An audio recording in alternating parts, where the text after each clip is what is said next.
Bom, ô, boa tarde. Vamos dar início, então, ao nosso encontro. Eu queria convidar os representantes dos DTEs que tomassem assento à mesa, a Divisão de Recursos Naturais Renováveis, Gabriela Oliveira do Carmo, por gentileza. Divisão de Energia, Francisco Araújo Costa, está presente? Divisão de Engenharia Química, a subchefe Maria Alice Banias Duarte, por gentileza, e a Divisão de Recursos Hídricos e Saneamento, o nosso IBA já está aqui na mesa, e está aqui também o da DTE de Mecânica dos Solos, Manuel Martins, que vieram prestigiar o evento com sua presença. Queria comunicar os presentes, assim como aqueles que estão aí em casa, nos seus escritórios, participando do evento. O nosso evento objetiva, é, o tema é metas, indicadores e contribuições nacionais determinadas e o papel da engenharia para o desenvolvimento do Brasil. Nós, para tanto, convidamos a doutora Luciana Mendes Santos Servo, nome de guerra, né? Luciana Servo, de Guerra e de Paz, é funcionária pública do Instituto de Pesquisa Econômica Aplicada, o nosso querido IPEA. Ela é funcionária lá desde 1998, tendo como atribuições realizar pesquisas, avaliações e ser assessora de políticas públicas. É doutora em Economia pela Universidade Federal de Minas Gerais, CEDEPLAR, e mestre também em Economia pela Universidade de São Paulo, FEA, USP, com a especialização em Economia da Saúde. Empregada do Instituto desde 1998, é autora de numerosos estudos sobre financiamento e despesas em saúde, contas de saúde, monitoração e análise de políticas de saúde pública, mercado de trabalho e economia regional. Ela conduziu e coordenou avaliações, inclusive aquelas relacionadas ao Conselho de Monitoramento e Avaliação de Políticas Públicas, CEMAP, né? E é presidente do IPEA desde janeiro de 2023. Como os senhores sabem, o IPEA é uma instituição pública vinculada ao Ministério de Planejamento e Orçamento do Brasil, presta apoio ao governo federal no que diz respeito às políticas públicas, fiscais, sociais e econômicas. A sede do IPEA está localizada em Brasília e há filial no Rio de Janeiro. O Instituto conta com cerca de 800 funcionários. Mais de 200 membros de sua equipe de pesquisa são doutores e pós-doutores. Os principais objetivos do Think Tank são avaliar e propor políticas e programas públicos essenciais para melhorar o desenvolvimento social, econômico e estrutural do país. Dois, formular estudos prospectivos para orientar estratégias do desenvolvimento para resultados de médio e longo prazo. Terceiro, auxiliar o governo federal brasileiro no seu objetivo de melhorar a eficiência de suas decisões e contribuir para o aprimoramento do debate público relacionados aos esforços de desenvolvimento do país e às ações governamentais. Eu acho que é muito importante para nós ouvirmos a nossa Luciana Servo, e a quem eu já de estalo agradeço ter aceito o nosso convite. E vou lhe perturbar pedindo auxílio, porque eu tive a honra de ser escolhido pela Presidência da República para integrar o chamado Conselhão. Então, tivemos uma primeira reunião no dia 23, né? Foi ontem, reunião pelo computador, houve uma renovação de 50% dos membros dos membros do Conselhão, né? E eu preciso ser subsidiado. Já no dia 4 de noite, eu viajo para Brasília, nós vamos ser recebidos pelo presidente da República e vamos ter uma reunião de dia inteiro no dia 5 lá no Palácio do Planalto. Então, eu vou precisar ser subsidiado, porque reconheço, eu sou um bom transportador de boas ideias, mas e tenho a vantagem de reconhecer o apoio que ou os outros grupos podem me dar. Então, eu vou passar a palavra para você e proponho que nós nos desloquemos aí para a primeira-feira.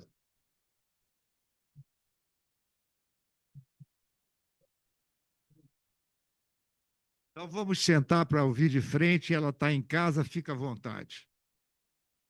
Toma o púlpito, fica na cadeira, como for mais conveniente.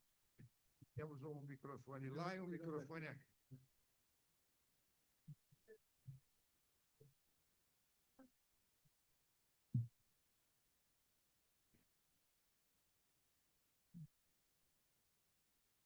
Bom,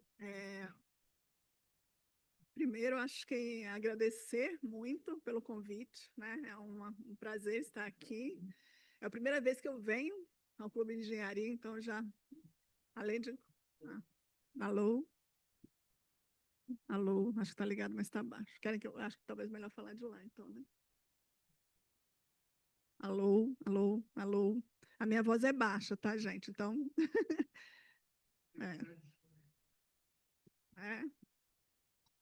Alô? Alô? Alô? Alô? Alô? Alô? Alô? Vou tentar falar com ele. Uhum. Alô? Está ligado. Oi, oi.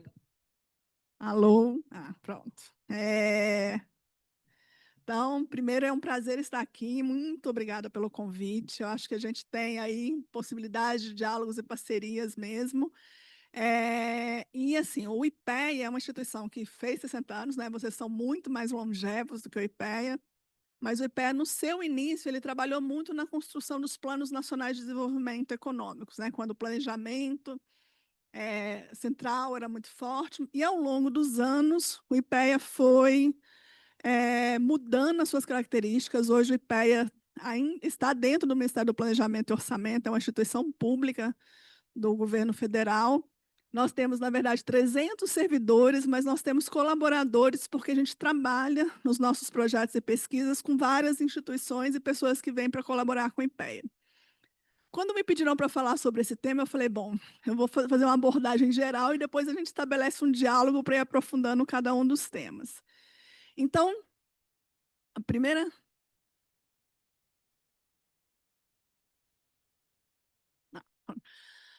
A primeira coisa que eu acho que é central, e é central em vários sentidos, é que a gente, ao mesmo tempo que a gente esteja num momento muito, muito desafiador em todos os sentidos, né? A gente está num momento histórico, não é só agora, mas um momento histórico desafiador em termos de diálogo sobre o que é o desenvolvimento, diálogo sobre quais os novos processos industriais que a gente vai estabelecer, quais os novos processos multilaterais, que estão bastante, né, das relações com os outros países que a gente vai estabelecer.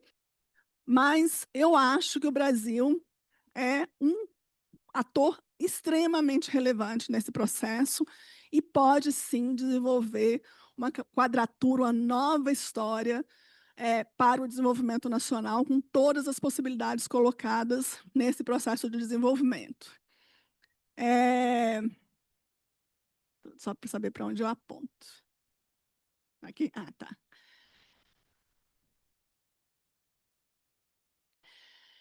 Imagino que vocês já tenham visto isso, mas assim, no ano passado, né, o Brasil vem discutindo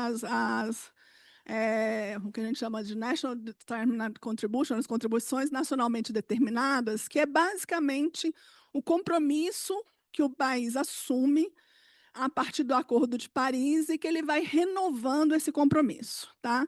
E esse compromisso, o que a gente mais conhece desse compromisso, então, são as metas de emissão de gás de CO2, né? Ou seja, aqueles que afetam o efeito estufa.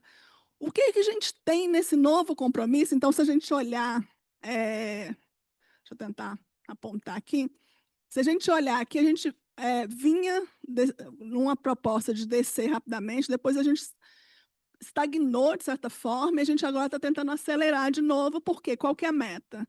É alcançar a neutralidade de carbono em 2050. Para alcançar a neutralidade de carbono em 2050, a forma como eu vou tratar a emissão de gás de efeito de estufa, de CO2, na atmosfera, ela é determinada por várias coisas. E o volume que eu vou lançar vai determinar também a velocidade com que eu vou conseguir trabalhar. O que aconteceu até 2024 é que a meta ela era dada por um único intervalo. Então, o máximo que eu ia alcançar, ou seja, o máximo que eu ia alcançar em 2025 era 1,32, em 2030, 1,20, e agora se propôs para 2035 uma banda entre 0,85 e 1,05. Imaginando, pela projeção, né, essa é uma projeção que está dentro da NDC, que com esse processo em 2035 e acelerando, eu consiga chegar à neutralidade em 2050, buscando alinhar com a meta de 1,5 de aquecimento anual do clima. O que acontece? O ano passado, pela primeira vez, a gente passou desse valor de 1,5. Então, existem hoje vários modelos, eu vou discutir um pouco mais, apesar da nossa NDC ser muito avançada, no fundo, a gente também está numa nova quadratura. Vários cientistas do clima estão dizendo que a aceleração está mais rápida do que os modelos anteriores previam. Então, existe também uma discussão, pelos parâmetros de hoje, se a gente precisa acelerar ainda mais esse processo. Tá? Qual que é a situação atual das emissões no Brasil? Gente, se estiver chovendo no molhado, vocês me param, porque às vezes a gente ouve isso. Né? Eu sei que o Pellegrini aqui apresentou a NIB várias vezes, etc. Mas, de qualquer forma, as estimativas que a gente tem é que a gente está em 2,38. Né? Para a gente alcançar 1,32, significa diminuir 1 tonelada, né? E para alcançar 0,85, muito mais. Então, assim, o número de toneladas que eu tenho que diminuir é muito grande, tá? Quais são os principais setores, né? Isso está em todo o acompanhamento. Gigatonelada, desculpa, gigatonelada, desculpa. O uso do solo é o principal, tá? 41,9%. Isso é uma característica que é muito. Por isso que cada NDC, ou cada contribuição nacionalmente determinada, tem que considerar como é que o país está produzindo, o que ele está produzindo e como é que ele está contribuindo para essa emissão. Tá? Então, no nosso caso, o uso do solo é 41,9%, agropecuária 30,5%, setor energético 20,5%, aí vem processos industriais 5%, resíduos 2,1%. Tá? Isso aí é um dado que vem de um dos sistemas que eu vou falar um pouco mais, que é o sistema Sirene, que é um sistema usado oficialmente para acompanhamento das metas. A queda no desmatamento, registrada em 2023, ela se deu 21,8% no Amazonas, 9% no Pantanal, mas aumentou no Cerrado. Por quê? Porque eu estou fazendo expansões de fronteiras agrícolas e uso do solo nessa região. Tá? Uma outra coisa que está colocada no debate mundial, e isso é muito importante, é essa questão das responsabilidades comuns mais diferenciadas. No debate mundial hoje, uma das principais discussões é os países, ao longo da história, eles contribuíram de forma diferenciada para a situação que a gente vive hoje. E os países desenvolvidos contribuíram muito mais para a situação que a gente vive hoje. Mas agora eles querem impor um determinado modelo de tratar a questão da emissão que seguraria processos de desenvolvimento nacional. Então, no Brasil e em vários países em desenvolvimento, tem discutido que esses países têm que contribuir mais. Se eles não forem contribuir, mudando o seu modelo, porque, na verdade, o modelo deles já não tem, alguns deles têm por onde mudar, né? Eu vou falar um pouco depois, mas também contribuindo com o financiamento de um processo de desenvolvimento nos países em desenvolvimento. Tá? O que significa isso? Se eu pego a contribuição, que é o modelo que se tem, né? Tem modelo, mas mais ou menos isso não muda, tá? De 1850 a 2011, os países ricos foram responsáveis por 80% das emissões. Só que 50% dessas emissões aconteceram nos últimos 30 anos. Se eles tivessem feito o trabalho deles há 30 anos, né, talvez a gente não estivesse na situação, mas eles estão cobrando dos países em desenvolvimento que façam aqueles que eles não fizeram. Se eles estão cobrando que façam aquilo que eles não fizeram, a forma de organizar esse processo tem que ser diferente. Então, vou dar um exemplo. A certificação que está sendo cobrada, né, pela União Europeia para produtos agropecuários e outros, que é o CBAM. Ele determina uma transformação produtiva muito acelerada no Brasil, que o Brasil não tem condição de fazer com recursos próprios. Então, que eles ajudem no financiamento desse processo para que a gente possa fazer essa transformação, mas que a gente já faça com transferência de tecnologia. Então, é esse tipo de discussão que está na base dessas responsabilidades comuns mais diferenciadas. E dentro do país, a mesma coisa. Tá? Dentro do país, as regiões mais desenvolvidas do Brasil contribuíram ao longo da história mais para a emissão do que as regiões menos desenvolvidas. Como é que a gente vai fazer essa compensação para que o desenvolvimento seja compartilhado? Mas uma das coisas que está colocada nessa discussão, e é muito maior do que só a questão da emissão, é que não dá para fazer uma discussão sobre sustentabilidade, NDC, sem trazer as discussões de justiça, transição justa e desenvolvimento, emprego decente. Então, está tudo isso colocado dentro do processo. Na nossa NDC, na nossa nova NDC, fica mais claro o compromisso de que isso seja feito conjunto, ou seja, se eu for fazer uma transição energética, essa transição energética ela já tem que pensar como é que eu trabalho a questão do emprego nos setores, como eu trabalho a questão do desenvolvimento local, como é que eu trabalho as comunidades que estão sendo atingidas, e como é que eu integro isso com o desenvolvimento sustentável nessa visão dos ODS, que é muito mais amplo que um desenvolvimento ambiental. Então, uma das coisas que a NDC traz é que o nosso modelo ele traz essa ideia de desenvolvimento sustentável mais ampliado para o centro da estratégia. O que significa isso? Por exemplo, um desenvolvimento climático ele não pode piorar as situações de pobreza e desigualdade no país, mesmo que eu alcance uma neutralidade zero de carbono. Por quê? Porque alcançar a neutralidade zero pode implicar em que eu acabe com vários empregos no setor, que eu desloque populações inteiras, que eu mude a estrutura do território, né, para essa produção. Mas aí, nesse caso, se vincula a erradicação da pobreza, a fome e as desigualdades ao processo. Então, desigualdade, não sei o quanto vocês acompanharam o G20, mas o Brasil foi um dos países que colocou muito na discussão do G20 a questão da desigualdade como transversal. Né, que teria que estar em todos os objetivos, em todas as discussões. E se volta na NDC para isso. Equidade de gênero e raça e outros. Vocês já, que eu acho que vocês já, e se não viram, não vão conseguir ver, né? Porque aqui eu coloquei pequeno, só estou olhando o horário aqui para não deixar tempo para a gente falar.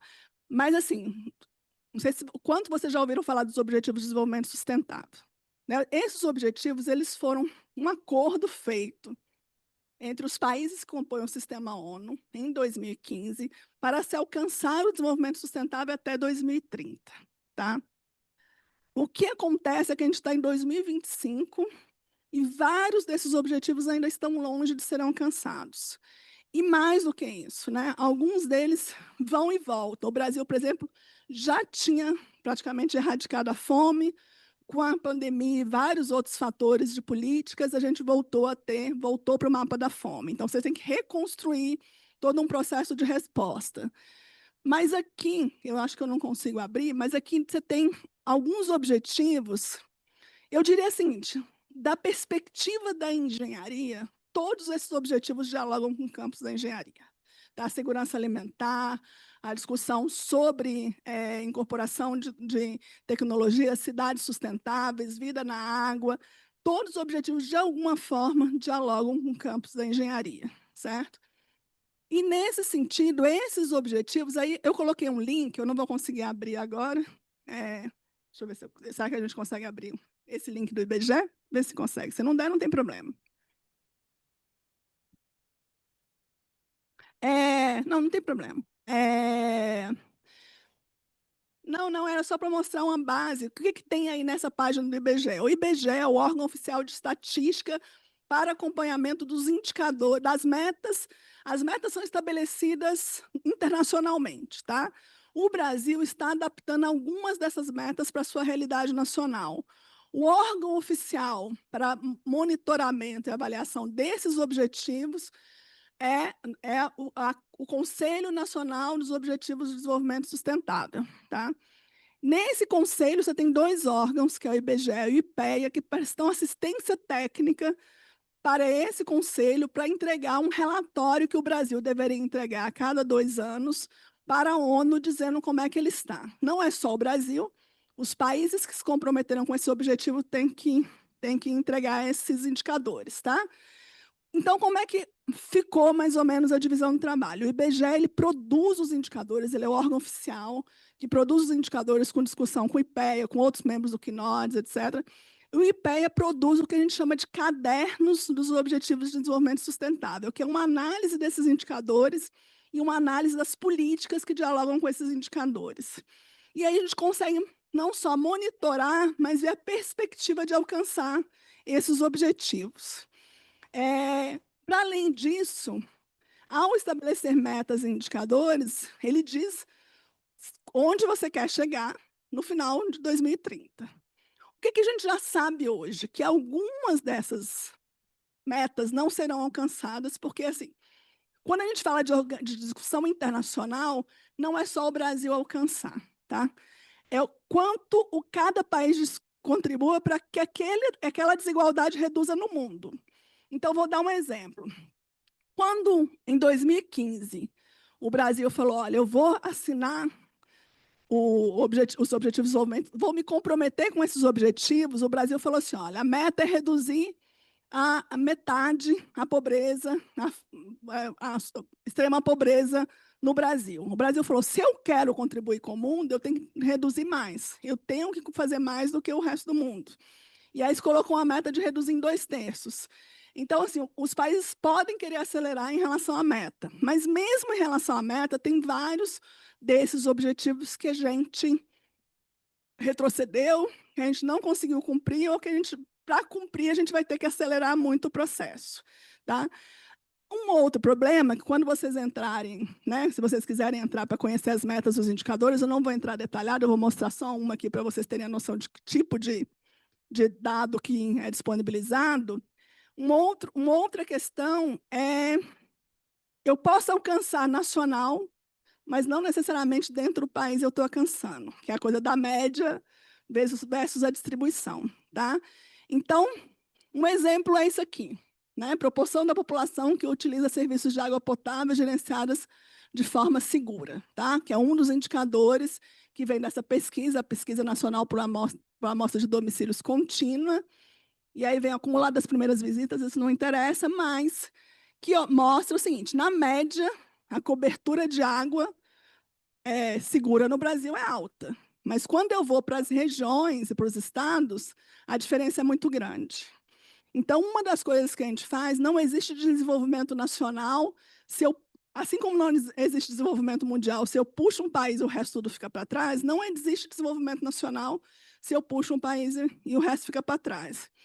Vamos conversar sobre esse processo. Né? Eu tenho esse indicador, ele nos diz que eu preciso fazer sistema de tratamento de água, garantir água segura, garantir continuidade. Né? E tudo isso é um campo em que a engenharia atua. Então, quando eu olho esse indicador, na estrutura de discussão de políticas e na atuação dos engenheiros, a gente consegue saber quais os espaços onde o campo da engenharia está contribuindo para um processo onde que eu possa alavancar o desenvolvimento nacional, mas não só nacional, mas das regiões dentro do Brasil, dos estados dentro do Brasil, certo? A gente tem esse ODS que foi lançado pelo Brasil, o Brasil é o país que propôs esse ODS na ONU, né, que é a igualdade étnico-racial, que tem uma série de indicadores também. Hã? É novo, eu vou voltar aqui, peraí, deixa eu ver se eu consigo voltar. Ele, na verdade, o que acontece? O, o presidente foi à Assembleia Geral da ONU em 2023, né? E ele falou: olha, para eu alcançar a redução das desigualdades no Brasil, eu tenho que tratar a questão étnico-racial e a questão de gênero. Mas a questão de gênero já está dentro dos ODS. A étnico-racial não estava. Só que no campo internacional, para você propor um ODS internacional, você tem que convencer as outras pessoas de que isso é um problema internacional. Então, o que o Brasil fez? Propôs como um problema nacional, né? Mas já está discutindo, por exemplo, com a América Latina, para os países que têm esse mesmo problema assumirem a discussão da igualdade étnico-racial. E eu vou dizer por que isso é importante, tá? Em outros pontos. Mas vamos voltar aqui, que é a coisa da sustentabilidade econômica e produtiva. Né? Dentro da discussão das contribuições, né, das NDCs, das contribuições nacionalmente determinadas, você tem as áreas também que vão ajudar a pensar uma transformação para que eu possa alcançar aquela neutralidade de carbono em 2050. Né? Então, para além da discussão de desigualdade, a ciência, tecnologia e inovação é uma área central, a nova política industrial é uma área central, o plano de transformação ecológica e o plano clima. E aí, nesses casos aqui, você tem uma discussão maior de como você organiza essas políticas conjuntamente para que a distribuição produtiva, né, porque o sistema produtivo, ele avance numa contribuição junto com a discussão de desigualdade, junto com outras, que ele avance para essa transformação. Tá? Então, o que a gente tem quando a gente vai fazer os indicadores de monitoramento? Então, vamos pensar em sistemas. A gente tem esses sistemas aí todos de monitoramento, a gente tem o IBGE, e o modelo que discute setor no Brasil hoje, que está pautando o plano clima, é esse modelo Blues da UFRJ, da COP. E é um modelo, basicamente, que ele vai procurar as trajetórias mais efetivas para de baixo carbono. As questões que estão colocadas. Isso aqui são alguns estudos que o IPEA fez ou fez com parceiros. Tá? Ecoinovação. O que a gente chama de ecoinovação? São inovações tecnológicas que podem apoiar um modelo de desenvolvimento sustentável. A Pesquisa Nacional de Inovação e Tecnologia que o IBGE faz, a última é de 2017. Tá? E o que a gente via até 2017? Que na maioria das empresas brasileiras, né, a discussão sobre a ecoinovação não estava acontecendo. Eu espero que a nova Pintec, né, que está em campo, ela traga uma nova realidade. Então, essa inovação para a discussão ambiental não estava acontecendo na maioria das empresas. Algumas empresas estavam acontecendo. Mas uma das coisas que acontece, que se discute também, é que nos setores onde se inova com objetivos ambientais, a produtividade é maior, a qualidade do emprego é maior e as remunerações são maiores, certo? Então, aquelas que conseguiram fazer as inovações ambientais, etc., elas conseguiram também produzir, a princípio, trabalhos mais decentes, com maior produtividade. E a outra discussão é o que a gente faz de oportunidade com os nossos minerais críticos. Não só minerais críticos, mas minerais críticos é uma das grandes discussões hoje. A gente tem várias oportunidades de pensar os minerais críticos dentro do modelo de transformação, mas esses minerais dentro do modelo de transformação, eles não podem ser a partir da velha mineração. Eles têm que ser pensados num novo modelo tecnológico e produtivo para que ele seja sustentável. Porque se ele não for sustentável, no final a conta volta, né? Como voltou já algumas contas de problemas nessa área. Tá? Uma outra discussão que se faz é o perfil de empregos verdes. Tá? Basicamente, a gente tem um trabalho que foi feito para o IPEA, não é do IPEA, tem um trabalho do IPEA de 2012, e depois tem esse trabalho que também é do pessoal da UFRJ, que fez lá junto com a gente, que são atividades relacionadas à proteção ambiental, atividades cujo impacto ambiental pode ser significativo e depende da capacidade de gestão ambiental na produção, e atividades de baixo impacto ambiental. Isso é uma forma de classificar os setores de atividade econômica para a capacidade deles de produzirem empregos verdes e serem também locais que fazem empregos verdes. E aí, o que você percebe aqui? O perfil daqueles que são chamados empregos verdes, né? De novo, é mais formal, e tem uma proporção de ocupados muito baixa. Mas a formalização desse setor é maior, ou seja, à medida que você vai andando no menos sensível, né, à questão ambiental, mais informal vai ficando a ocupação. Tá? A renda média em si, eu acho que a renda média não diz muita coisa, eu sempre falo que a gente tem que olhar a distribuição, mas a renda média em si não é muito mais alta, mas a formalização é mais alta, apesar do percentual de ocupados. E a outra coisa é que a escolaridade média ela vai aumentando também, ou seja, a demanda para pessoas nesse setor é de pessoas cada vez mais escolarizadas, né? E isso também é outra coisa, mesmo às vezes no chão de fábrica, tá? Por conta de toda essa coisa da inovação e de como é que eu incorporo os conhecimentos de inovação. Bom, aqui é um pouco para dialogar com vocês, né? Mas assim, uma das coisas que a gente sempre fala, que eu acho que isso é feito, né, pelo clube, é feito por vários de vocês, é como é que eu sou um tradutor entre a política pública e quem está implementando a política pública, né? Porque é muito difícil, às vezes, você ter um mega projeto nacional, mas que da perspectiva de quem vai implementar, ele ainda é um mega projeto. Eu preciso descê-lo para o chão para fazer com que ele, de fato, seja um projeto implementável no território. A gente estava discutindo agora, por exemplo, a existência de engenheiros nos municípios para implementar projetos do Minha Casa Minha Vida e vários outros, né? Está em inglês ali. A questão do desenvolvimento sustentável que eu falei, né? O conhecimento científico e a experiência para transformar ideias inovadoras em projetos sustentáveis. E aí, mas é alguma coisa em algum momento. E o que acontece? E aí, nesse caso aqui, eu acho que são algumas áreas que elas estão desenvolvendo, mas cujo desenvolvimento no campo da sustentabilidade, ela exige muito mais inovação e ainda muito mais capacidade de pensar um projeto a partir da perspectiva inovadora. Planejamento urbano é uma das áreas, né? A gente tem avançado muito em discussões sobre transporte coletivo com energias renováveis. Mas o resto do planejamento urbano, a sustentabilidade do resto do planejamento urbano, e como é que você faz?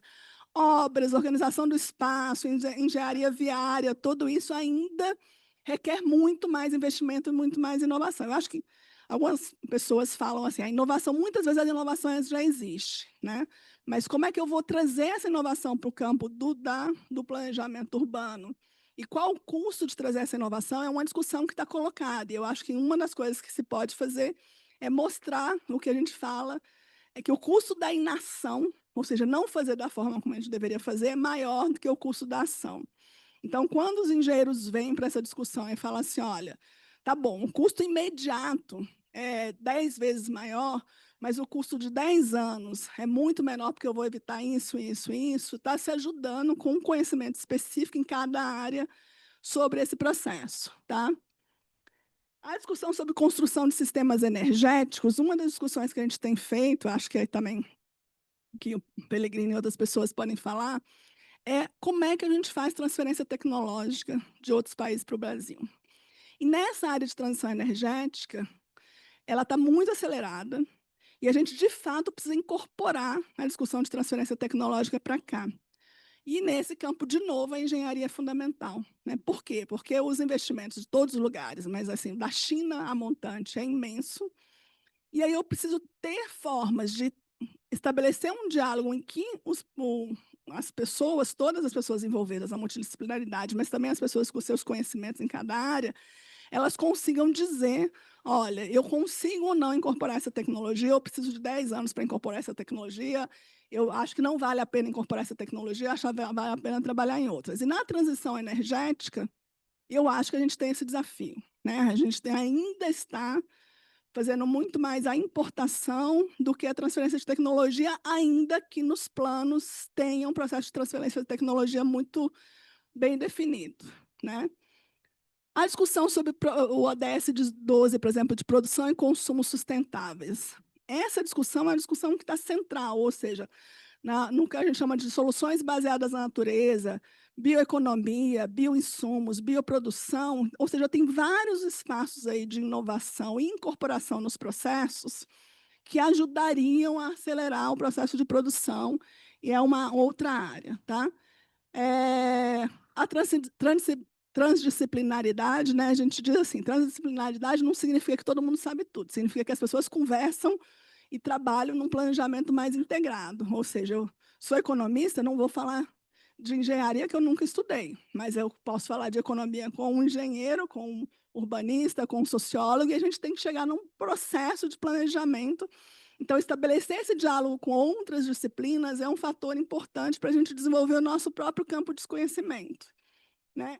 E, assim, sem dúvida alguma, os desenvolvimentos tecnológicos que a engenharia traz, né? E, assim, eu sou de Minas, eu vivo num estado que é de minério, né? Não vivo, não, eu vivo em Brasília, mas eu sou de um estado que é de minério, e eu vi algumas transformações que o próprio pessoal da engenharia, dentro da Vale, dentro das outras, foi trazendo. Às vezes já tinha as ideias, elas demoraram a ser implementadas, né? Em termos de adaptação e mitigação, mas principalmente de mitigação dos danos, e aí estabelecer esse diálogo ampliado para que, quando a gente esteja discutindo no âmbito da empresa, a gente consiga fazer com que isso reverbere para dentro da empresa, é fundamental. E a engenharia, em todos os seus níveis, tem um papel fundamental nisso. Quais são os desafios, mas também oportunidades? A gente tem um déficit de infraestrutura resiliente e justa. Né? A gente tem problemas no espaço urbano, a gente tem problemas no espaço, mas a gente tem problemas também dos acessos a várias dessas infraestruturas. Tá? A gente tem um atraso em tecnologias limpas em setores estratégicos. Isso não significa que a gente não tenha tecnologia, né? Que a gente não saiba fazer, mas ela não chegou no nível de uma inovação que entra nas empresas. Então, às vezes, a gente acaba incorporando muito do que vem de fora. Aí tá faltando um T também. Integração entre engenheiros e políticas públicas, acho que eu já falei. Né? O que a gente tem de oportunidade? Né?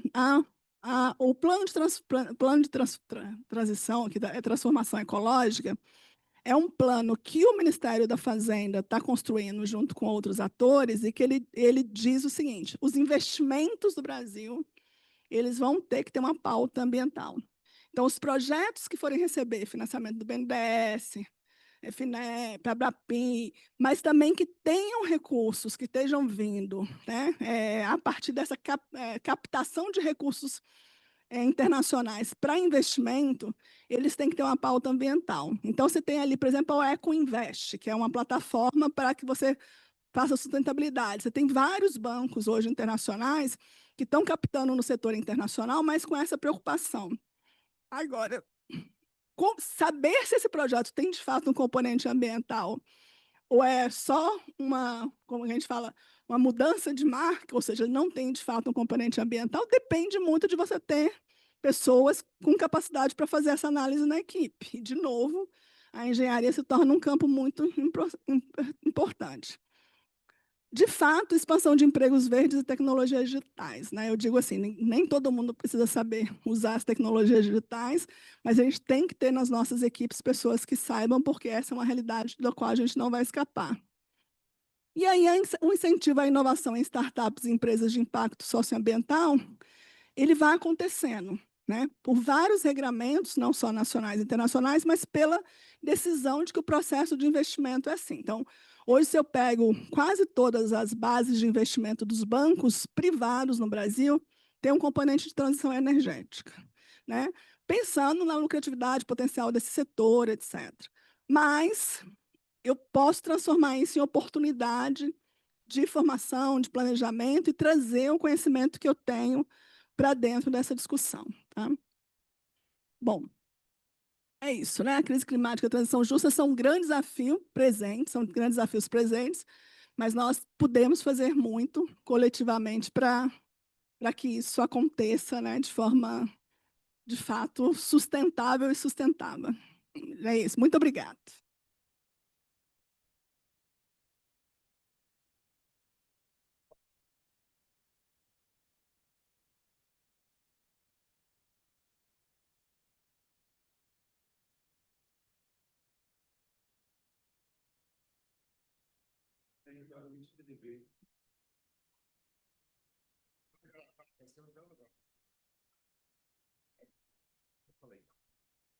Não, é uma coisa simples e talvez uma premissa. Vamos, O que é carbono zero?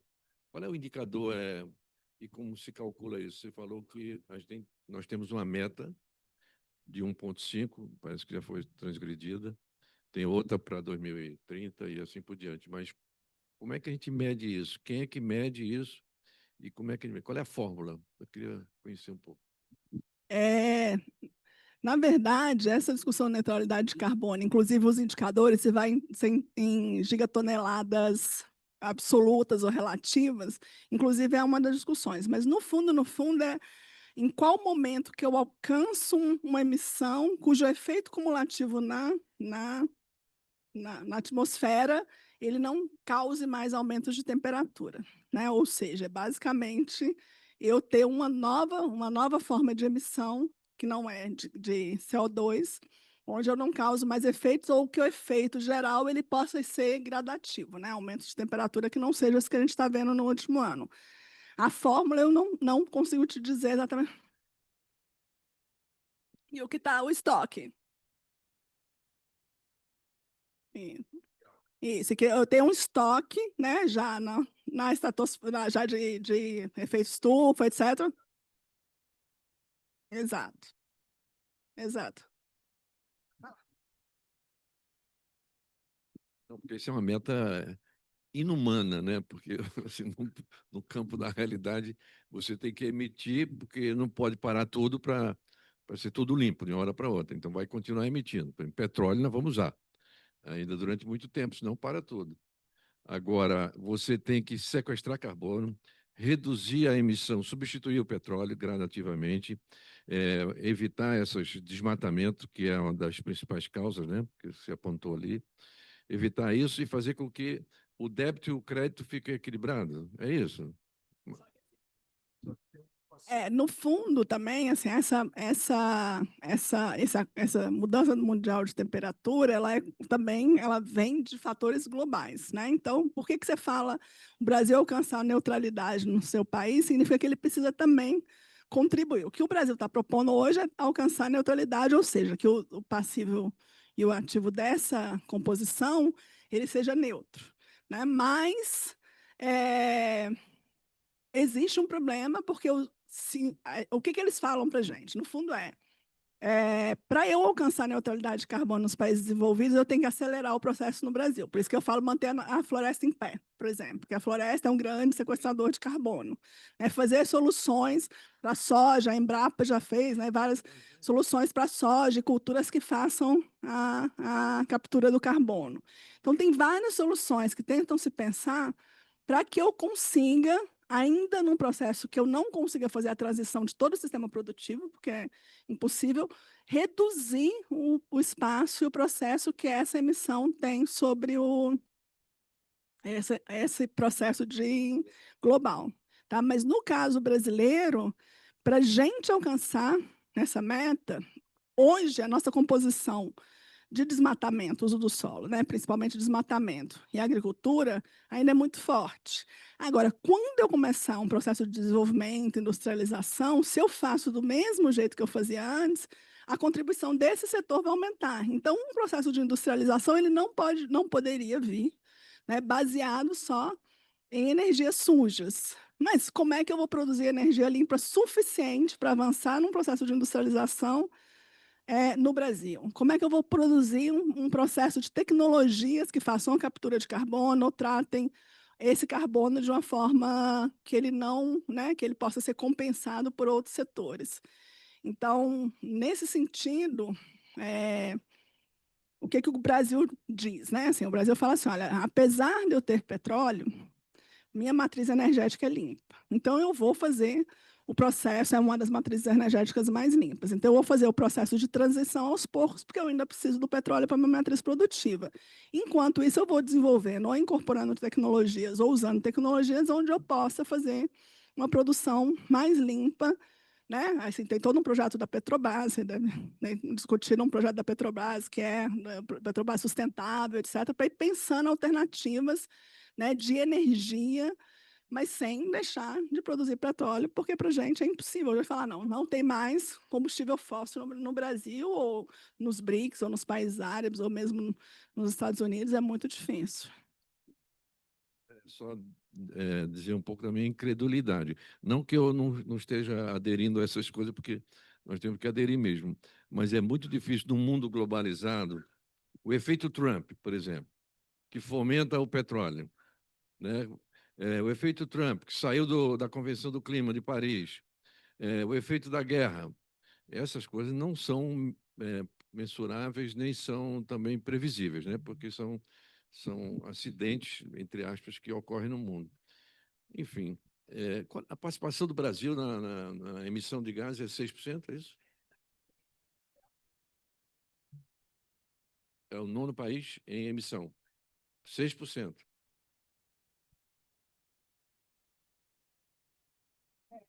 Não, é assim, a emissão é 6, mas o Brasil não é um dos que menos emitem, apesar de ter uma matriz energética limpa, né? Agora, só que no mundo globalizado, os que mais emitem são China e Estados Unidos, continuam sendo os maiores emissores, né, no mundo globalizado. E aí, no caso, os Estados Unidos não está hoje preocupado com isso. Então, Bom, é melhor passar mais microfone para ela. Isso. Não, tá. Eu tenho aqui um. Então, a próxima inscrita é a Ana Gabriela do Carmo. Peraí. Depois da a Maria Alice, Abílio, o colega lá atrás. Um momentinho, por favor. A sequência. Eu vou pedir mais uma coisa também. Eu apresentei a Ana Gabriela. Eu queria que você se apresentasse, você é a chefe da divisão de recursos renováveis, e todos se apresentassem, porque isso aqui está sendo gravado, tá? E para ser consultado posteriormente, tá? Muito obrigado. Boa noite, colegas. Eu sou Ana Gabriela do Carmo, engenheira florestal, chefe da divisão técnica de recursos naturais renováveis, e parabenizo a presidenta do IPEA pela palestra. Achei muito elucidativa a fala e me fez pensar sobre muita coisa, né? Especialmente sobre a questão do desmatamento para a expansão de fronteiras agrícolas, mas justamente porque eu acredito que eu não digo o país, né, mas alguns setores da economia não percebem a importância que existe na preservação da floresta, né, no manejo sustentável da floresta, obtenção de produtos florestais, né, e tudo mais. Então, eu preparei uma fala também para observar essa questão, né? Caros profissionais, enquanto engenheira florestal de formação... Ana, Oi. você vai ter 3 minutos para falar. Não, tudo bem. Não, eu vou fazer uma pergunta depois também, que eu não sei se foi falado sobre isso, mas tem a ver com o aspecto social dos ODS, tá? Ressalta a importância do reconhecimento do valor da biodiversidade para a vida, para todas as formas de vida. Os seres humanos obtêm, historicamente, tradicionalmente, benefícios da natureza para alimentação, vestuário, construções, entretenimento e lazer. Necessitam de água limpa e de ar puro. A gama de serviços ecossistêmicos obtidos através da preservação, conservação e manejo sustentável dos ecossistemas e dos recursos naturais, desde a regulação do clima, passando por serviços de polinização, interações ecológicas e produção de água, a contemplação da beleza cênica, obtenção de produtos florestais, é inestimável para a nossa sobrevivência, usufruto e bem-estar. O valor intrínseco atribuído à adequada qualidade dos recursos naturais deve ser tratado na medida de sua importância. Ora, para uma nação como o Brasil, em que a biodiversidade é generosa, N produtos e subprodutos podem ser gerados através da exploração sustentável e racional, para que as formas de vida existentes no solo, rios, lagos e oceanos, ou que precisam desses ambientes para a sobrevivência, tenham vida e abundância. E a minha pergunta, ela vai em relação à questão social, né? Em relação aos índices de desenvolvimento, a pirâmide etária de países subdesenvolvidos ou em desenvolvimento, podemos dizer assim, sofrem alteração com o tempo. Países subdesenvolvidos e em desenvolvimento costumam apresentar a pirâmide etária com a base larga e cume estreito, né? O ápice estreito. Gostaria de saber se está havendo mudança na pirâmide etária do Brasil.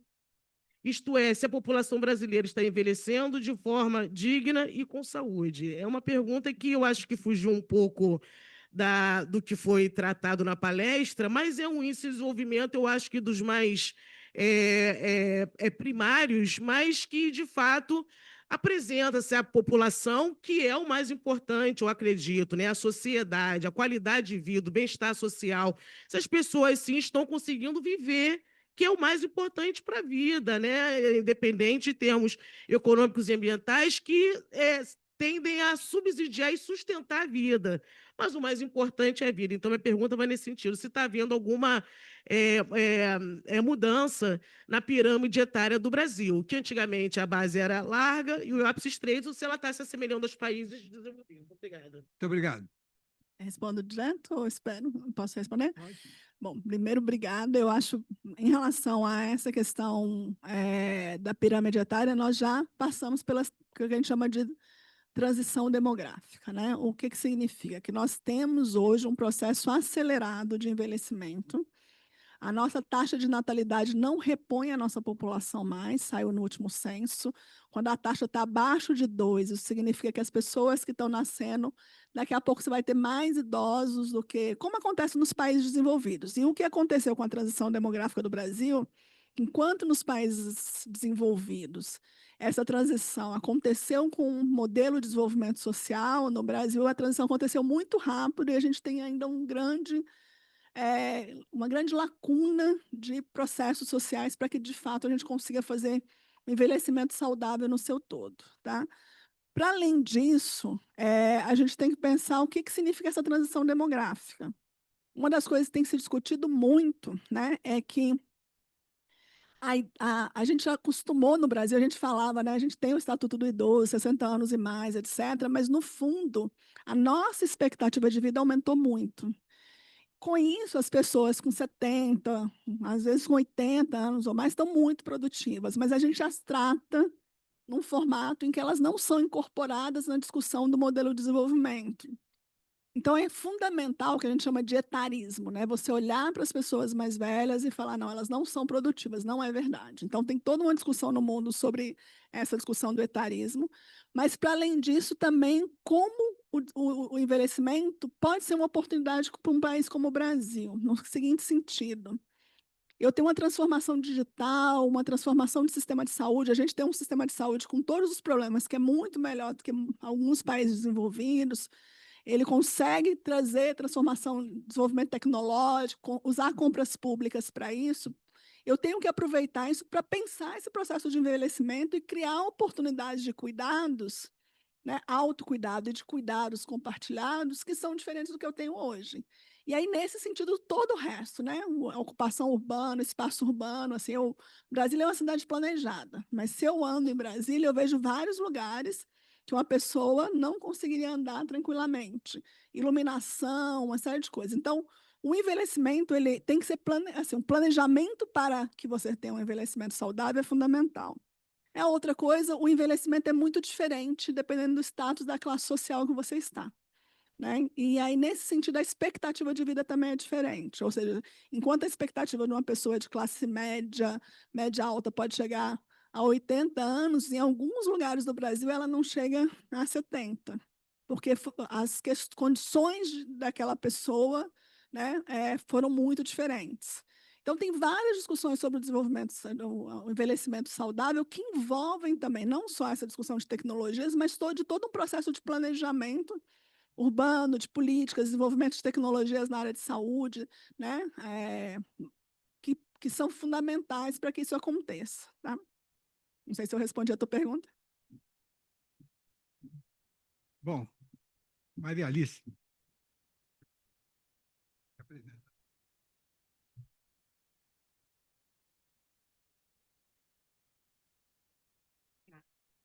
Bem, eu sou Maria Alice, eu sou engenheira química e sou subchefe da divisão técnica de engenharia química. Eu queria dar, em primeiro lugar, parabéns pelo trabalho que você está fazendo, que é um trabalho importantíssimo, né, de fiscalizar a execução dos ODS em nível nacional, os ODS que eu considero, no seu conjunto, um passaporte para uma vida melhor na humanidade como um todo, né? Então, eu acho importantíssimo esse trabalho que você está fazendo e também queria parabenizar pela sua apresentação que introduziu os ODS na nossa vida aqui de profissionais da área técnica de uma forma muito clara e muito esperançosa para todos nós.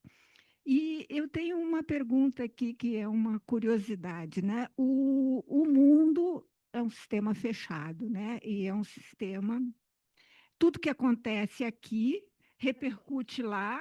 O que eu consumo de gás aqui, eu vou sentir falta. O que eu consumo de água aqui vai faltar em outro lugar. O que é emitido de gás estufa aqui vai afetar a todos nós, né? Então, se fala muito sempre dos grandes emissores, né?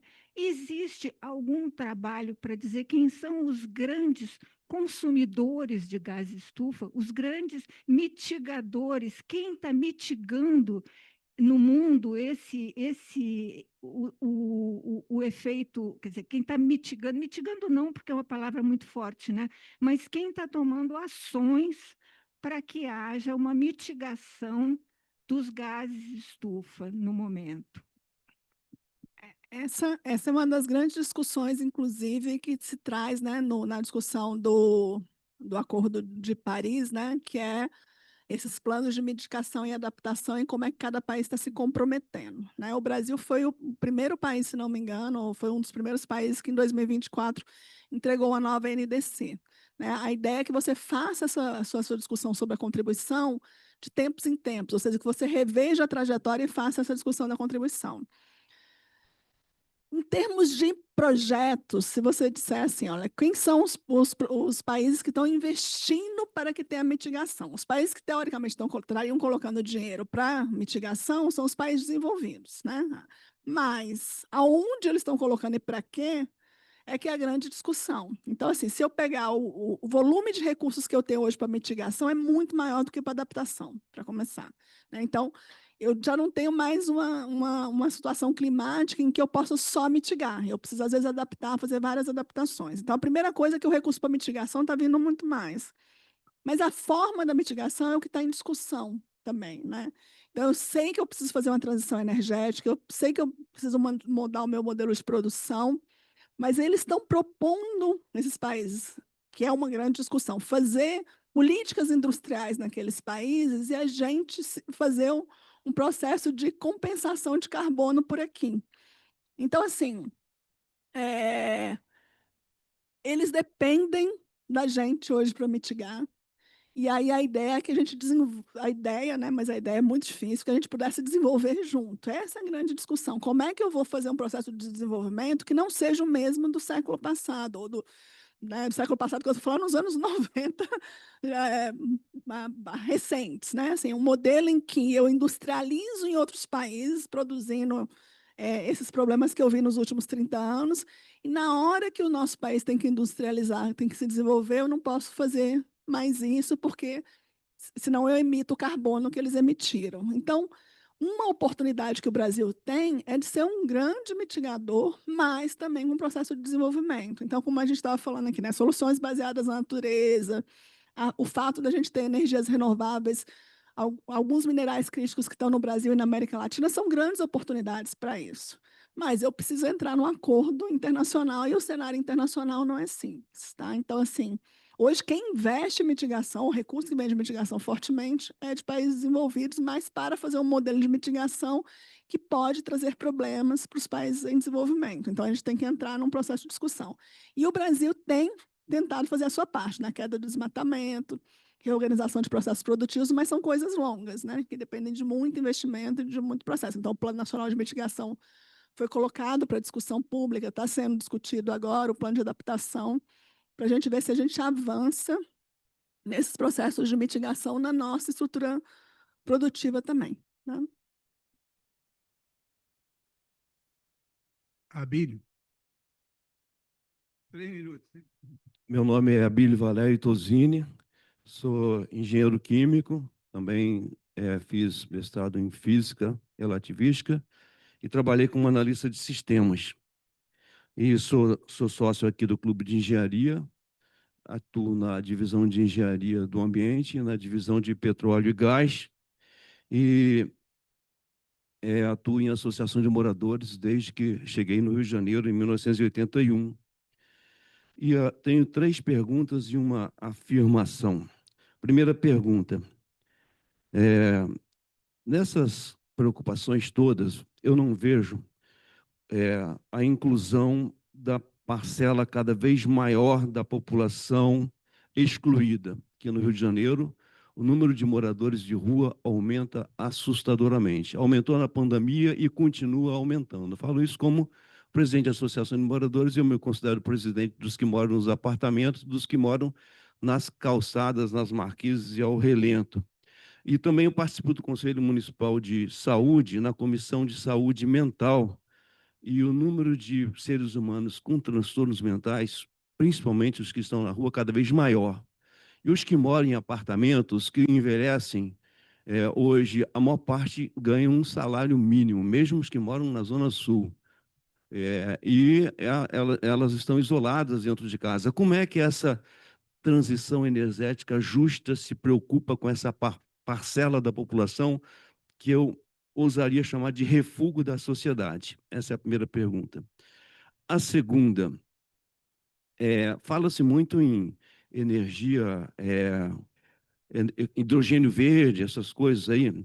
Eu, como engenheiro químico, né, eu vejo isso com muita dúvida, porque para dizer se um processo ele é entrópico ou não, depende de em qual fronteira você coloca o seu balanço de massa, energia e entropia.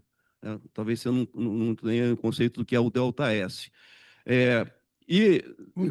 Quando você coloca pertinho do hidrogênio verde, vai dar um combustível ótimo. Mas quando você coloca todos os ingredientes para chegar no hidrogênio verde mais longe na fronteira, você vai ter problemas. A terceira pergunta é como é que você encaixa o fator Trump nesse cenário todo, já que eles respondem pela maior parte da economia, ele está negando até a economia da pluralidade de diversidade de países, quer voltar a ser um monopólio do dono da economia. Como é que vocês encaixam essa mudança brusca que aconteceu no cenário mundial? E a afirmação que eu quero fazer é que não tem solução para o aquecimento global se não reconstruir as grandes florestas. Isso a gente pode debater com mais tempo do que os 3 minutos que o Ibá me deu. Bom, eu acho que esse tem sido o Brasil é um dos países mais desiguais do mundo, tá? Partimos disso. Então, o Brasil ele está entre os países mais desiguais do mundo e essa desigualdade ela tem crescido no mundo e no caso do Brasil a concentração de riqueza e patrimônio na mão de algumas pessoas também, né? Então, a gente ter bilionários que pagam menos impostos, por exemplo, do que uma pessoa que recebe sei lá, 6 mil reais, né? Porque os outros estão isentos, mas, na verdade, imposto direto, porque o imposto indireto ele é absolutamente regressivo ainda, depois dessa reforma tributária com o IVA, ele fica um pouco menos regressivo. Então, uma das discussões que se faz é, primeiro, que a gente precisa tratar da nossa desigualdade. Se a gente não tratar da nossa desigualdade, a desigualdade de patrimônio, de acesso aos espaços, acesso a várias coisas, a gente, de fato, não vai se tornar um país desenvolvido. Então, a gente convive com, vou colocar entre aspas, com muita naturalidade com pobreza extrema, né? A gente olha para esses espaços com muita naturalidade. A gente quase que começou a neutralizar. A gente passa e não quer mais lidar com isso. O que a política faz? Uma parte da política vai tratar da assistência, ou seja, tentar chegar e reduzir os problemas que tem para parte da população. Parte desse problema é habitacional, no Brasil inteiro. Parte desse problema é de renda, parte desse problema é saúde, são várias partes. Agora, a população em situação de rua, que é parte de políticas públicas, ela ainda é um grande desafio, né? Se lançou novamente uma estratégia, a população nacional de rua, uma política federal, mas a gente ainda tem grandes desafios para tratar dessa questão. E, para mim, ela só vai reduzir, ou seja, se você observa no mundo, quando essa população começa a crescer, é quando a desigualdade amplia, né? Então, a gente precisa reduzir a nossa desigualdade, tratar das bases dessa desigualdade, dessa parte distributiva da desigualdade, para a gente conseguir avançar não só na população de rua, mas se você, né, uma das coisas que aconteceu na pandemia é que a população perde emprego, perde residência, vai para a rua e não consegue parte dela se recolocar de novo nos espaços. Mas como é que eu vou fazer isso? Como é que eu vou tratar esse processo? Como é que eu vou incorporar? Eu, inclusive, tenho uma frente nacional de população de rua. Eles discutem muito com o Estado. Eles colocam as possibilidades deles para o Estado, as demandas deles para o Estado, moradia, saúde, tratamento em segurança pública, que é um problema, várias coisas. E eu acho que uma parte é, primeiro, incorporar essas demandas, mas, segundo, como é que eu faço com que esse processo nosso, que é muito evidente, ele não continue repercutindo, ou seja, que eu diminuo, às vezes, a população de rua, depois eu volto a aumentar, então eu preciso ter um processo sustentável. E, para isso, eu preciso reduzir desigualdades. Tem vários mecanismos de reduzir desigualdade, um deles é a tributação, que tem que ser mais progressiva, mas tem outros mecanismos, né? Discussão sobre distribuição de patrimônio e renda, então tem vários mecanismos que eu tenho que trabalhar, porque senão as políticas vão ficar girando em torno de tratar o problema, mas não de resolvê-lo de forma mais estruturada, tá? Em relação a hidrogênio verde, etc., eu acho que o senhor tem toda a razão. Eu acho que não adianta trabalhar as tecnologias que, num determinado espaço, no curto prazo, elas resolvem um problema de energia renovável, mas podem criar outros. Então, nesse sentido, as pessoas que trabalham e entendem muito disso, elas têm que colocar isso para o debate, né? Tem que falar assim, olha, quais são os riscos, quais são os problemas que o hidrogênio verde pode trazer, né? Quais são os problemas que uma energia renovável solar, em grande escala, pode trazer para o aquecimento de determinados territórios. Algumas instituições estão colocando isso para debate mais do que o IPEA. De fato, o IPEA não tem trabalhado tanto com essa discussão dos efeitos, porque a gente até não tem muito engenheiro, acho que a gente só tem 2 engenheiros no IPEA. Mas, para além disso, eu acho que essa é uma discussão central, né? O que significa a sustentabilidade dessa própria energia renovável, dessa energia verde, em que condições, qual a exploração que eu vou fazer dos territórios para produzir, né, os minerais, né? E quais os problemas que eu estou gerando nos territórios para esses minerais críticos e para qual valor adicionado à economia e com qual retorno ele vai ter para a população local, né? Isso eu acho que é uma discussão super relevante. Trump, eu não sei o que dizer, porque, na verdade, é difícil você se preparar para alguma coisa que foge de qualquer regra, que a gente chama regra da lei, né? The rule of law, que é os acordos que são feitos no mundo, você tenta mais ou menos manter dentro de um equilíbrio. Quando você vai para um acordo em que um país tenta interferir diretamente no sistema do outro ou fazer um tarifaço que não dá para você responder, é muito difícil você se adaptar rapidamente. Agora, eu acho que tem uma coisa que está acontecendo no mundo, é que as pessoas também começaram a perceber que essa dependência que a gente criou, né, num processo de desenvolvimento do nosso mercado, de poucos mercados ou de poucos países, isso tem que ser repensado. Então, a gente tem que repensar, por exemplo, a nossa relação com os países da América do Sul. A gente tem um processo de venda de produtos manufaturados para a América do Sul e vice-versa, que é uma troca super vantajosa. A gente tem que pensar a nossa relação com a China, que também está estabelecendo um novo padrão, né, de desenvolvimento. O que é vantagem e quais são os problemas? Então, a gente tem que entrar nesse processo de uma forma diferente, porque senão a gente vai repetir essa nossa grande dependência, né, e ficar na mão de uma negociação que é muito difícil. Né, porque quando o outro lado tem muito mais poder do que você tem que entrar numa negociação que você tem que ter meios de sair dela. Eu acho que, assim, na questão tarifária, a gente não sabe ainda o que vai acontecer, né? A gente já tem expectativas de negociações, mas se de fato vier de 50%, a gente vai ter que fazer várias coisas para ir se adaptando a esse processo e não vai ser o único, né? Porque se imagina que da onde veio essa, vem outras questões. Então, assim, ó, os negociadores estão lá tentando, as empresas estão lá tentando, o próprio povo americano está lá tentando fazer essa discussão, mas é uma discussão que vem num momento em que você não consegue rapidamente fazer a resposta, mas também você não pode ceder a um processo em que você fique refém, né? Porque senão aí sim que você não avança no seu processo de discussão nacional. Tá? Mas eu não sei se eu respondi, se tiver. Bom. Eu não tenho dúvida que parte dessa discussão passa por esse modelo de valoração, né, de uma floresta em pé. Né, um modelo de valoração, porque se você não tiver. Se a gente for para a Amazônia, né, tem os matamentos do agro, etc., mas também tem uma população local que está tentando buscar alternativas. Então, trabalhar esse processo do agro, esse processo da mineração, a recomposição de biomas, etc., é central para que a gente consiga. Então, tem toda uma discussão hoje dessas soluções baseadas na natureza, da floresta até a captura.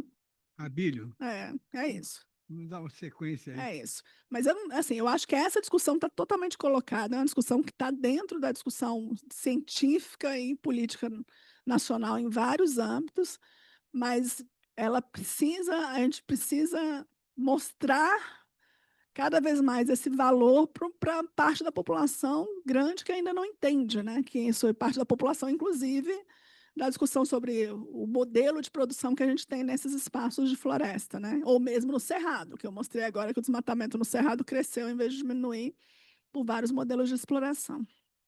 Mas tem muito valor. A floresta em pé é um grande sequestrador de carbono, né? Inclusive.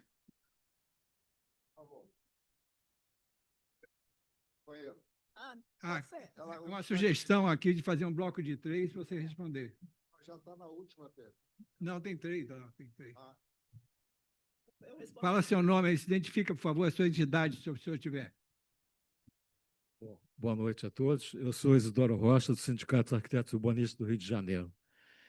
Eu vou tentar ser sintético, em função do tempo, né? E também que você já abordou algumas coisas que estão embutidas nas minhas considerações. Eu não vou fazer pergunta direta, eu vou fazer rapidamente aqui umas 3 abordagens, falando coisas que já foram, enfim, tratadas. E fazer só um adendo inicial, que eu acho que o contexto mudou radicalmente. Então, eu deixo aqui uma sugestão ao Clube de Engenharia que abra seminários para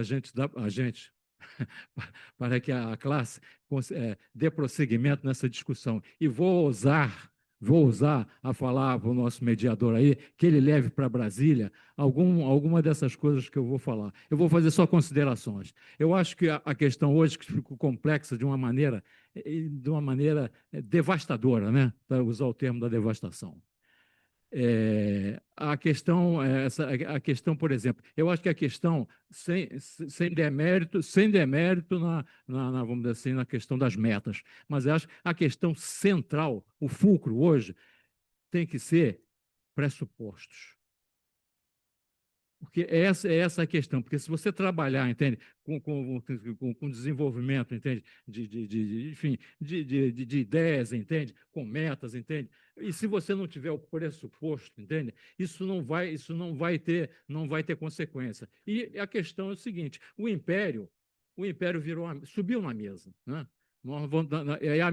A minha expectativa é que ele não se pendure no lustre, mas a tendência parece que será essa. E aí, meus amigos, eu acho que a coisa ficará. Olha, eu não venho falar porque eu não sou profeta e estou aqui, né? Então,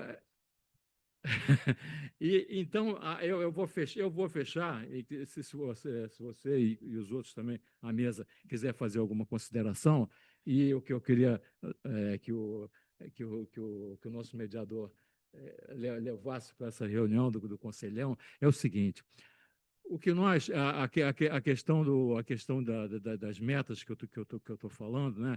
Elas devem existir, porque é óbvio isso, ninguém vai contestar agora. A questão do pressuposto é que move, entende? Tem um minuto, hein?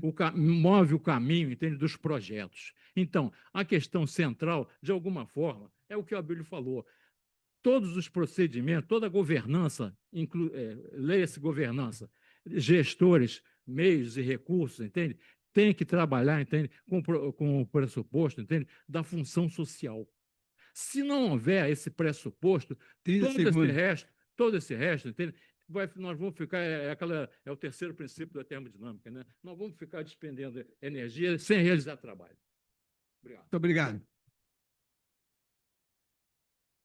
Mas, então, Jorge Antônio do SENGE. Sindicato dos Engenheiros. Bem, boa noite, parabéns pela sua apresentação, né? Eu sou agrônomo, sou do Sindicato de Engenheiros, já fui diretor do clube aqui, conselheiro do clube. A gente participa das articulações ambientais e o clube, inclusive, né, Isidoro, vai ter um evento agora aí, vários dias, o Clima em Foco, né? Mas nós estamos no meio de um turbilhão. E aí essa é a questão que eu queria colocar para você. É o PL da devastação, né? Então, essa discussão toda, aquele ataque à Marina Silva lá no Congresso, a discussão da margem equatorial, a COP agora aí, e o PL da devastação. Como é que o IPEA está vendo esse cenário, né, em função dessas perspectivas que você apontou aí, né? E essa, inclusive, quando o Trump fez aquele cenário todo, né, eu não duvido nada que o Eduardo Bolsonaro foi lá e falou: Trump, as riquezas do Brasil são todas suas se você me apoiar. Não duvido nada. O cara não tem caráter, né? E é isso que o Trump quer. Quer dizer, a manchete que está no Globo, se você pegar o Globo Jornais, cada dia tem uma manchete diferente, o objetivo do Trump, né? Hoje está que são as terras raras do Brasil, né? Ontem já tinha falado que tinha uma manipulação da Bolsa de Valores, das ações, né? Então, todos os que quer poder e quer, né, invadir a soberania do país e pegar as riquezas do país. Então, essa questão que eu queria colocar para você.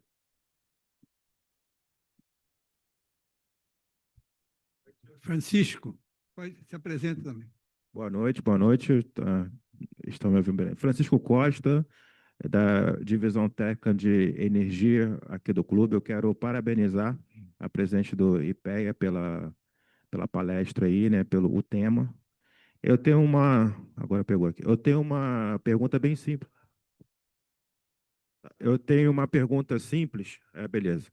Que é o seguinte: qual é o papel da engenharia social no termo do contexto da transição energética? Nós tivemos um assunto aqui no clube falando sobre resiliência de redes, que é a parte dos impactos das condições climáticas nas nossas redes de distribuição nas grandes cidades. Tivemos aquele problema com a Enel, né, em São Paulo, e com outras distribuidoras, independente da sua expertise, privada ou pública, né? Mas nós temos esse impacto dessa transformação dessas condições climáticas.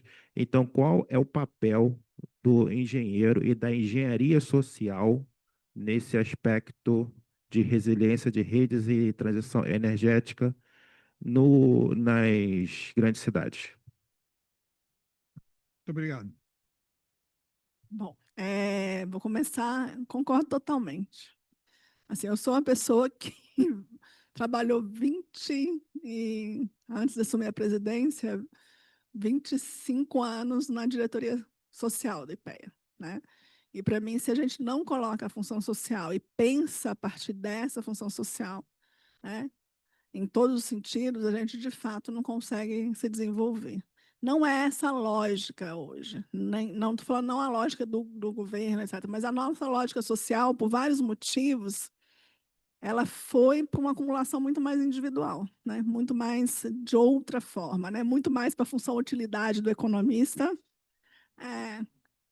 E a função utilidade do economista, né? Eu sou economista, o economista tem uma função, quanto mais você consumir, mais utilidade você gera, enfim. E aí, a coisa do bem-estar, ela é dada pelo consumo, e eu acho que essa é uma das discussões que a gente faz, entendeu? Tem toda uma outra área da economia que vai dizer que a gente precisa avançar para um outro modelo de economia, um outro modelo de estruturação. Mas se, de fato, a gente não traz essa discussão, né, que é o que a gente está dizendo aqui, ou seja, não adianta só eu fazer o alcance das metas se toda a população é deixada para trás nesse processo, né? Então, agora, de novo, né, o Trump, não só ele, porque não é só lá que está acontecendo o movimento, é um grande desafio, né? O modelo de olhar para si como um ser que determina a trajetória do mundo, e ele tem muito poder para isso, é um grande desafio. Tem uma frase do Ariano Suassuna que fala: eu não sou nem pessimista nem otimista, eu sou realista com esperança. Eu prefiro continuar sendo realista com esperança, porque é muito difícil não ter esperança nenhuma. Se eu for muito para a realidade hoje, a coisa fica muito complicada. Mas eu acho que a gente tem, e eu falo isso sempre no IPEA, a gente tem uma responsabilidade social, né? Não só como servidores públicos, mas como pessoas que tiveram acesso a várias coisas que a maioria da sociedade não tem. Então, a gente desistir significa muita gente ficou para trás antes da gente. Então, a gente tem uma responsabilidade como profissionais de tentar fazer, na medida do possível, com todas as alternativas e de forma mais coletiva, né? Eu não acredito que um indivíduo sozinho faz milagre, mas que o coletivo pode transformar, que a gente construa essa ideia de que um modelo de desenvolvimento é um modelo de fato que traz a discussão da função social para dentro do modelo, tá? Que não é o caso que a gente está vendo no mundo hoje, e é por isso muito mais difícil. Bom, em relação à discussão sobre como é que a gente... Desculpa, só... Não, pois é, o que acontece? O IPEA tem escrito sobre os PLs anteriores a esse há algum tempo, em geral se colocando contra, né? As pessoas da área ambiental do IPEA, etc., têm se colocado, gente, se a gente avançar nisso, só a gente vai acelerar um processo que a gente está tentando retardar. O que aconteceu com esse PL é que ele não deu nem tempo da gente escrever, de tão rápido que ele... Mas a gente tem dialogado com, apoiado o MMA, porque, de fato, um licenciamento ambiental acelerado, ele vai completamente de encontro, né, a tudo que a gente tem falado sobre o que a gente precisa fazer no novo modelo de desenvolvimento. Agora, a gente tem uma situação em que os processos que estão acontecendo em várias instâncias, né, eles estão acontecendo sem essas preocupações. Assim, aí eu vou falar não como presidente do IPEA, mas como Luciana, eu acho que a gente vai pagar uma conta muito alta se a gente não fizer uma discussão, fizer uma rediscussão desse PL, fizer uma discussão das implicações de um processo de licenciamento que ele não considera todos os elementos que têm que ser considerados. Tá? Então, assim, existem pessoas no IPEA que estão escrevendo agora um texto falando dos impactos potenciais, inclusive sobre o sistema de monitoramento ambiental nos estados e municípios, etc., mas, de fato, em termos de sustentabilidade ambiental, é um PL que foi na contramão, eu acho, do que se esperava para esse processo de desenvolvimento que está se propondo. Tá? E aí, Trump, de novo, né? É uma variável sobre a qual a gente não tem controle, então a gente vai ter que pensar e reagir. O papel da engenharia social, eu acho assim, eu não sou engenheira social, eu não consigo falar de resiliência energética com a capacidade que vocês têm de falar, mas eu não tenho dúvida de algumas coisas, né? Algumas questões que a gente está apostando dependem de como a gente vai tratar a natureza, como é que a gente vai tratar o planejamento, como é que a gente vai tratar a ação. Então, não adianta nada eu fazer todo um processo, né, baseado em hidrelétricas, etc., se hoje uma parte do Brasil já está começando a ter problemas nessa área. Na parte urbana, né, a resiliência de rede, eu não vou falar sobre técnicas, mas a gente já vê que a gente tem problemas relacionados ao processo de planejamento para isso.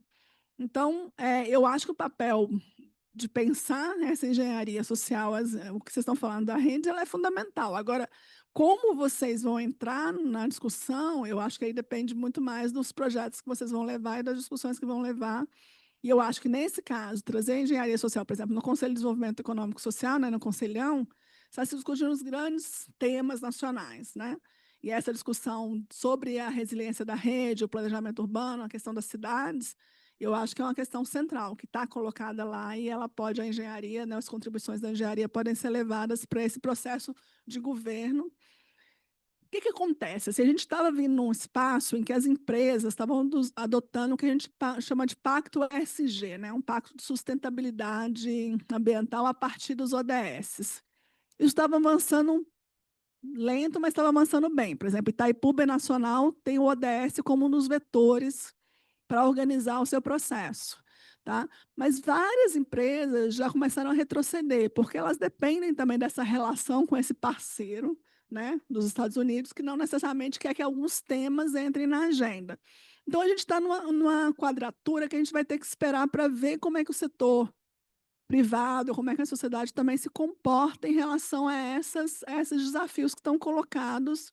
A gente tem que mudar o nosso modelo num processo internacional bastante desafiador. Tá? Mas eu acho assim, levar essas discussões sobre resiliência de rede, as discussões sobre energia, etc., espaço urbano, espaço metropolitano, para o Conselhão faz todo sentido, né? Porque é um espaço de diálogo que os engenheiros vão estar dialogando com vários outros atores sociais, inclusive empresariais, para trazer propostas de mais médio e longo prazo para o governo. Tá?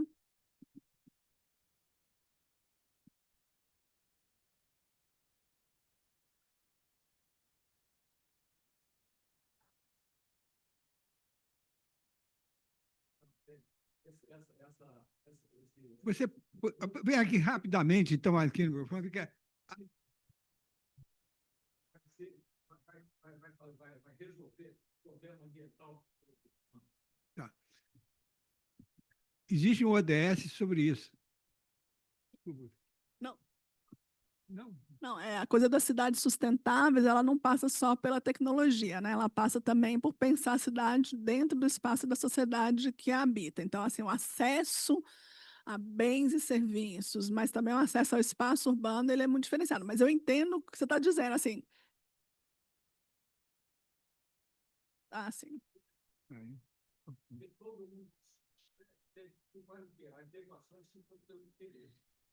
O conceito de sustentabilidade que a gente leva, inclusive, ele não é um conceito de sustentabilidade ambiental, entendeu? Ele é um conceito que a gente chama de sustentabilidade, que vai trabalhar econômico, social, ele é amplo. Então, assim, o conceito que a gente está trabalhando, que está nos ODS, mas que também que a gente trabalha com uma agenda de pesquisa no IPEA, assim, a sustentabilidade ambiental, ela é uma parte da questão. A gente precisa trabalhar a sustentabilidade social, a sustentabilidade dos estados e sua capacidade, a sustentabilidade da sociedade.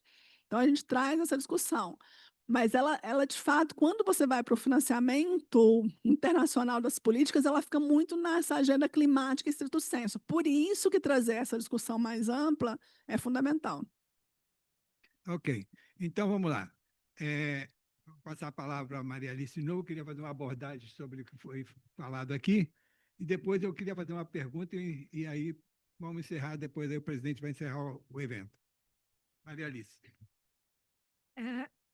É só uma contribuição com todos os colegas. O Abílio colocou a questão de quão verde seria o hidrogênio verde, né? Eu queria compartilhar com os colegas que existe uma ferramenta para isso, chamada análise de ciclo de vida. É uma ferramenta bem estabelecida, ela já está, inclusive, normatizada com normas ISO, e ela estuda o impacto ambiental de um produto ou um serviço como se chama, do berço ao túmulo, da extração no minério, da extração. Então, essa ferramenta existe, e ela é uma enorme oportunidade para quem trabalha no ramo da engenharia química de emprego, de trabalho, né? Então, viu, Abílio, é importante ver quão verde é o hidrogênio, mas a gente tem ferramentas para isso. Quer fazer algum comentário? Não, eu acho que assim, é isso, né? As contribuições dos campos da ciência para essa discussão são fundamentais. Então, se você tem uma ferramenta dentro da engenharia que ajuda a olhar esse processo desde o seu nascimento, da extração, até a sua inclusão, até o descarte, né? E as questões, isso é fundamental, entendeu? Porque, assim, uma das discussões que a gente faz em alguns casos, a gente acaba ficando muito no curto prazo, né? Na oportunidade de curto prazo.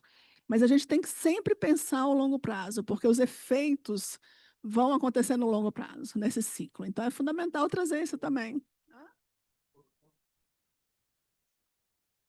Ok, eu vou fazer uma abordagem aqui, né?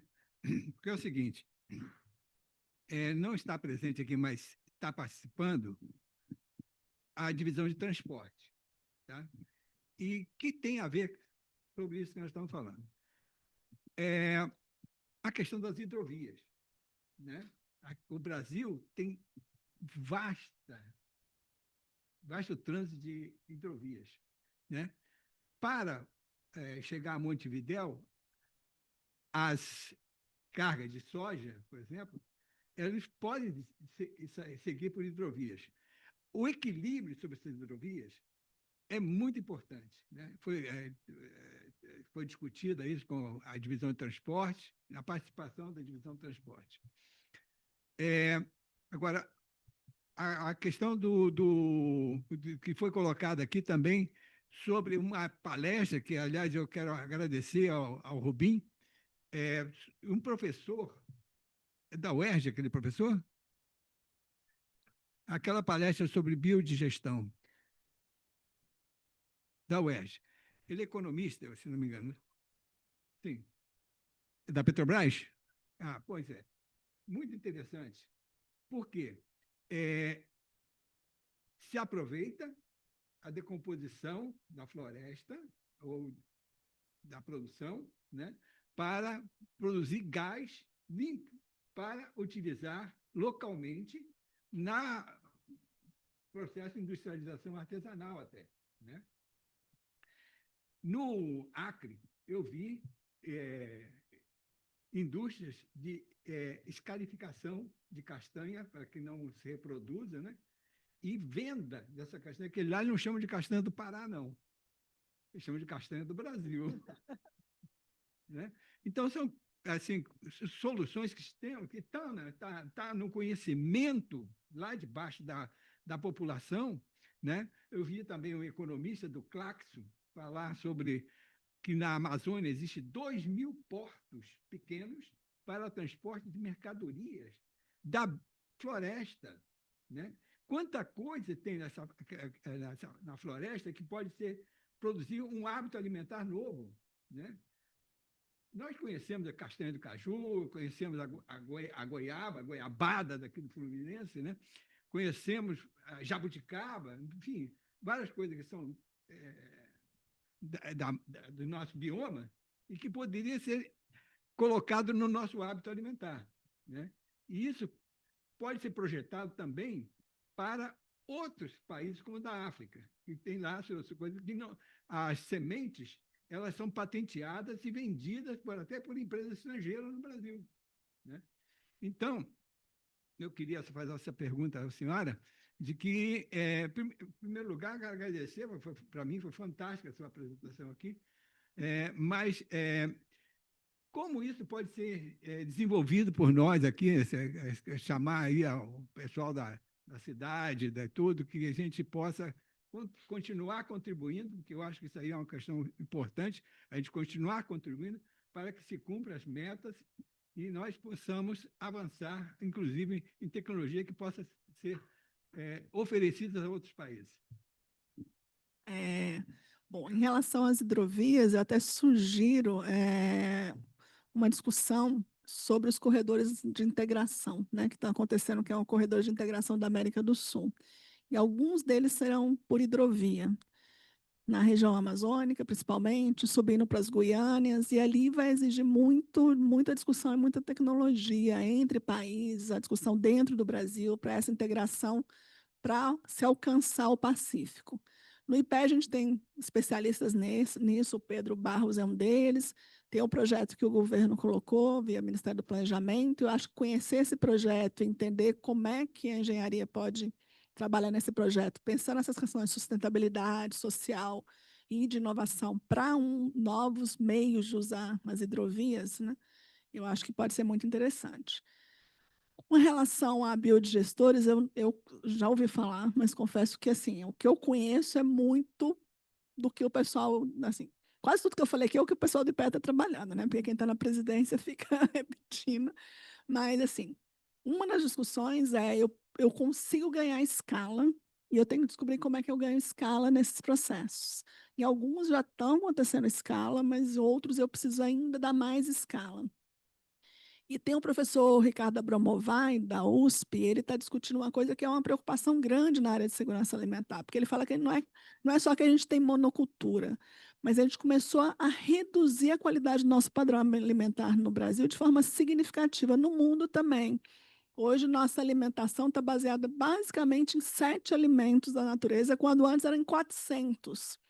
Então, em termos de segurança alimentar, obesidade, etc., a gente tem vários riscos. Assim, aí eu sugiro, não sei se ele, que o professor Ricardo Abramovay está trabalhando em várias discussões sobre bioinsumos, sobre essas discussões sobre a monocultura eu vou chamar de monoalimentação, mas a alimentação pobre que vem de um determinado padrão, que vai sendo imposto nas nossas culturas locais, que faz com que a gente mude o padrão alimentar, mas não introduza essa diversidade que a gente tinha no Brasil, apesar de ter muita possibilidade de oferta.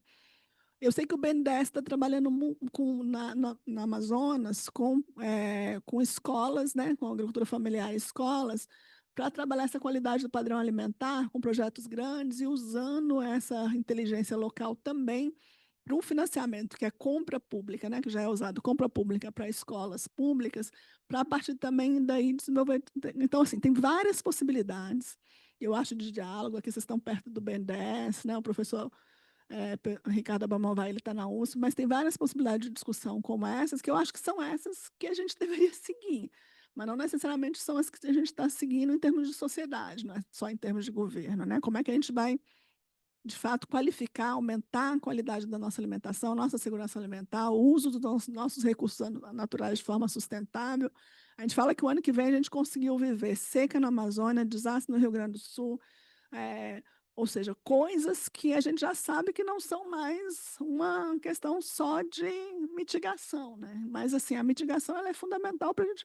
E se a gente não fizer isso, aí uma das coisas que tem sido discutida também, tem algumas pessoas que têm escrito sobre isso, é a própria agricultura de larga escala, né? Ela vai também se colocar em risco, porque não vai ter água, não vai ter solo, vai ter seca, e o governo vai ter cada vez mais financiar esses processos de transição climática mesmo para esse agrobusiness. Então, a gente precisa pensar um modelo que seja mais sustentável e convencer as pessoas, né, de que um processo de licenciamento ambiental não é contra, né, é a favor de uma coisa mais sustentável a longo prazo. Aí eu acho que esse é um grande desafio nosso. O Conselhão tem um papel importante, mas outros processos, né, estabelecer diálogos com o nosso Congresso, com outros setores do governo, não, com outros setores do Congresso. Não, é assim, eu acho que. Eu, pois é, eu acho assim, eu acho que. Eu falei o que eu falei do realista com a esperança, é assim, a gente tenta colocar algumas pautas para ver se a gente segura outras. Agora, é claro que isso depende de outros processos, mas as audiências públicas no Congresso, por incrível que pareça, a audiência pública no Congresso, por incrível que pareça, é um instrumento, no mínimo, de vocalização, entendeu? Que pode ser um instrumento que vá ganhando repercussão. Eu falo que tem um projeto que a gente trabalhou lá no IPE durante 5 anos. E aí surge uma oportunidade, né? Uma mudança de governo, uma coisa que faz. Então, a gente tem que começar também a olhar um pouco quais são essas oportunidades. Agora, a transformação mais radical, ela depende de uma intencionalidade pública e social muito maior do que a gente está construindo hoje. A gente precisa construir essa intencionalidade de forma muito mais concreta, né? Também. Ok. Bom, eu queria, para terminar, reiterar o agradecimento pelo nosso conselheiro Ibá, de termos aqui a presidenta que se deslocou aí do seu IPEA, importante órgão que ela preside, e atendeu o nosso convite de estar aqui presente. E eu espero que, com o conteúdo de tudo que foi dito aqui, o nosso diretor de comunicação e o nosso jornalista, que estão aqui presentes, os dois, façam a importância do encontro, para ver a melhor forma da gente melhor e maior divulgação do que tudo que ela disse aqui, do tudo que foi perguntado e respondido. Então, eu reitero os agradecimentos e agradeço também o IBA e os outros chefes de departamento por ter tido a ideia de trazê-la aqui no nosso clube de engenharia. E queria também, antes de encerrar, agradecer a presença direta e indireta dos que puderam comparecer e lembrar que nós vamos ter um congresso aqui no Clube de Engenharia, nos dias 4, 5, 12, 18 e 19 de agosto. Clima em Foco, Engenharia e Soluções. Então, eu acho que os senhores podiam ver o programa em detalhes. Serão dias de painéis e debates essenciais sobre os desafios climáticos e as soluções que a engenharia pode oferecer para evitar um futuro catastrófico. Então, eu peço à presidenta que deixe a sua direção, que nós já devemos ter aqui, e enviar a ela informações para ela divulgar lá, aonde ela quiser, para o comparecimento do pessoal, que seria importante ter o pessoal do IPE aqui. Vai ser aberto, me prometeu comparecer, o doutor Aloysio Mercadante, presidente do BNDES. O prefeito vai ser representado pelo vice-prefeito, Eduardo Cavalieri. A reitora da UERJ, a Gulnar Azevedo e Silva, também se comprometeu a comparecer, e também o presidente do CREA-RJ, Miguel Fernandes e Fernandes, também vai comparecer. Então, eu reitero aí a participação e a divulgação desse evento, porque é um ponto importante para a gente trocar informações sobre esse assunto clima em foco. Então, eu conto aí com a presença dos senhores e a divulgação, tá certo? E sinta-se em casa, né? Quer dizer, quando quiser voltar, essa é a parte da sua casa e fica à vontade para voltar a nos visitar. Muito obrigado.